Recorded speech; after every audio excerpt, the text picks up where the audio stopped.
Hi, this is Pat Johnson, your sociology instructor. In this mini lecture, we're going to talk about correlations. What is a correlation? Correlations show how two variables are related to each other.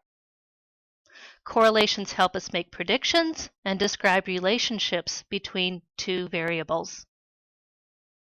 So, what's a variable? A variable is a concept that can take on different values. A variable is anything that can vary or take on different quantities. What does it mean to operationalize a variable? Operationalizing a variable, sometimes called giving an operational definition, means defining our terms precisely in a way that they can be measured or counted.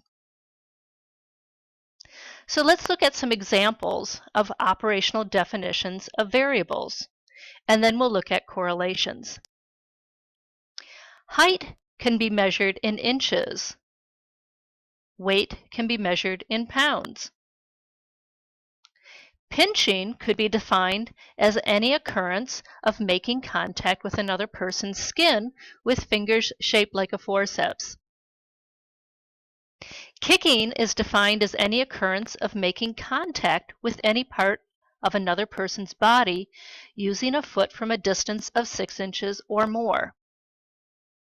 In other words, what I'm showing with all of these examples is a precise way that we can operationalize a concept. We can't just say a person is tall. We have to give an operational definition of tall. In other words, you might define tall as anyone who is over 6 feet 0 inches or 5 feet 10 inches. You might say that anyone who is over 200 pounds is overweight, or anyone who has a body mass index between such and such number is of normal weight. I looked on a website of childhood behavior and I found that operational definition of pinching and kicking. Do you see how precise they are? These are ways that kicking and pinching can actually be measured. They're operational definitions. So let's look at a correlation. Both height and weight are variables. Height can vary and weight can vary. But height and weight are not only variables, they're related to each other. Here's a scatter plot diagram of height and weight. On this axis, we can see weight from 60 pounds, 80 pounds, 100 pounds, and so on. On this axis, we can see height in inches, from 50 inches up to 70 inches. And the dots would be for each person. So this person would be about 52 inches and about 50 pounds. This must be a diagram for children. We can see how there tends to be a general upward trend. In other words, as height goes up, weight tends to go up. There's a correlation. The term positive correlation doesn't have anything to do with good. The term positive means the relationship is such that as one of the variables goes up, the other tends to go up. Or as one goes down, the other tends to go down. That's a positive correlation. Height and weight are positively correlated. As weight goes up, height tends to go up. As height goes up, in other words, if we have a really tall person, we expect that they would weigh more.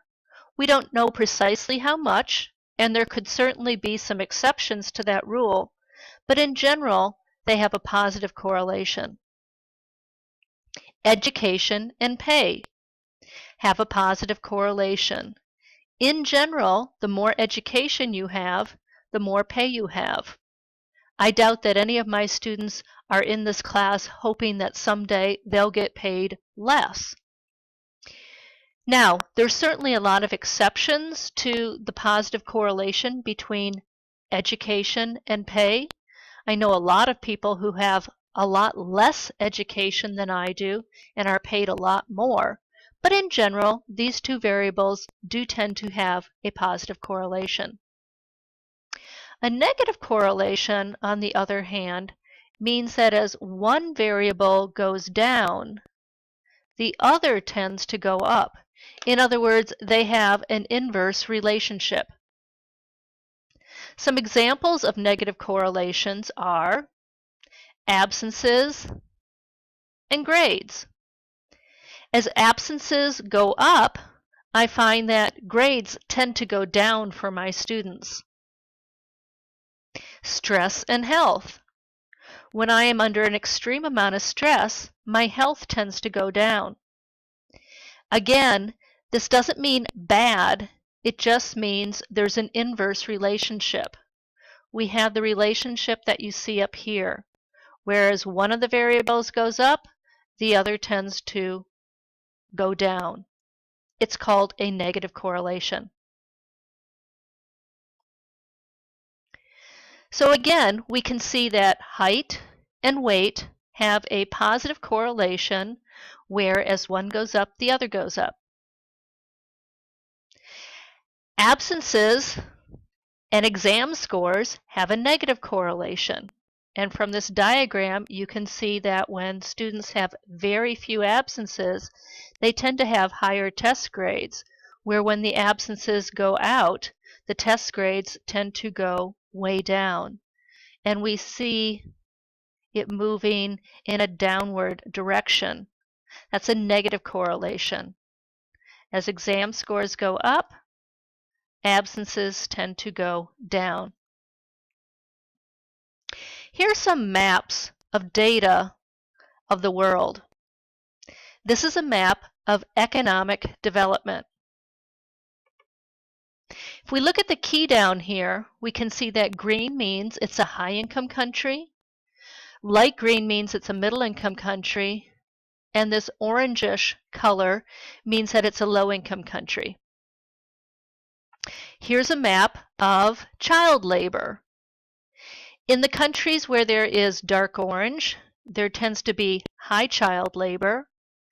In countries where there is lighter orange, there tends to be medium amounts of child labor. And in countries where there is yellow coloring, there tends to be very little child labor.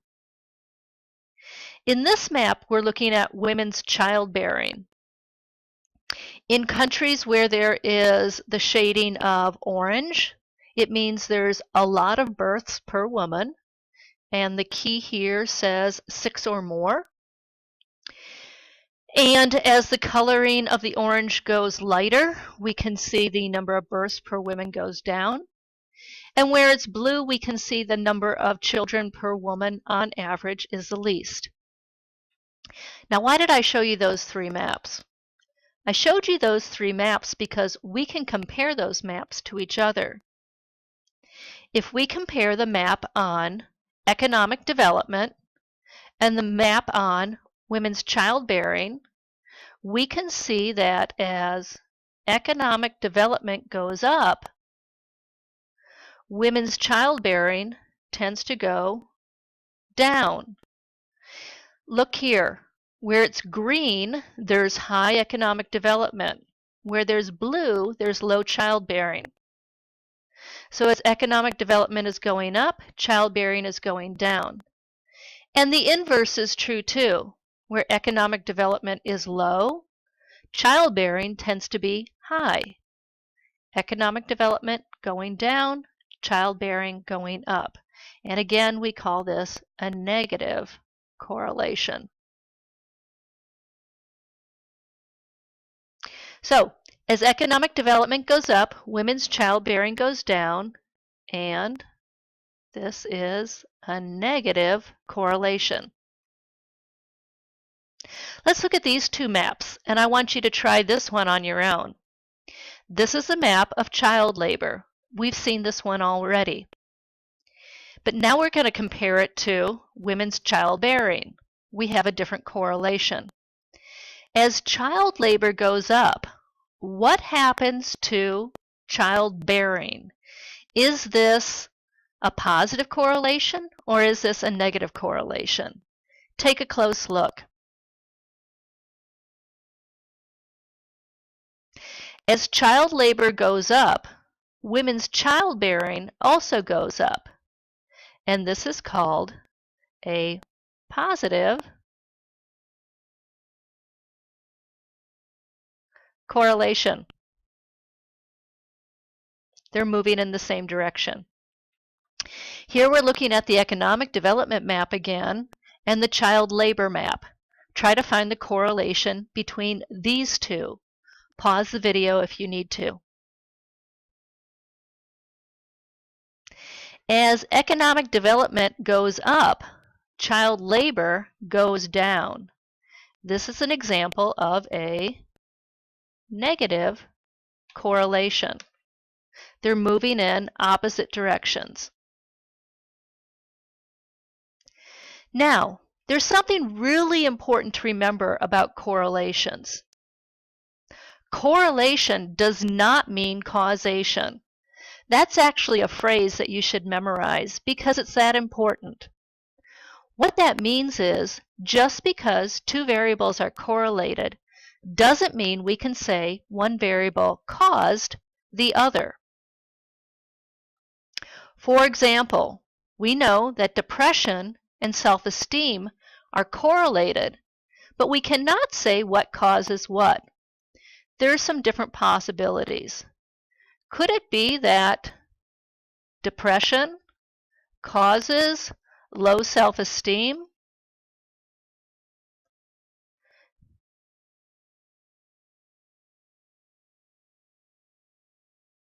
That's possible, correct? Or could it be that low self-esteem causes depression? That's also possible. Or it could be that something like poor health could be a third variable that could cause both low self-esteem and could cause depression. It could be any one of these. All we know in a correlation is that two things are related. We can say whether it's a positive correlation or a negative correlation. We can even do a statistical analysis and look at how strongly two variables are related to each other. But the most important thing to remember about correlation is that it does not mean causation. Just because two variables are correlated does not mean that one caused the other.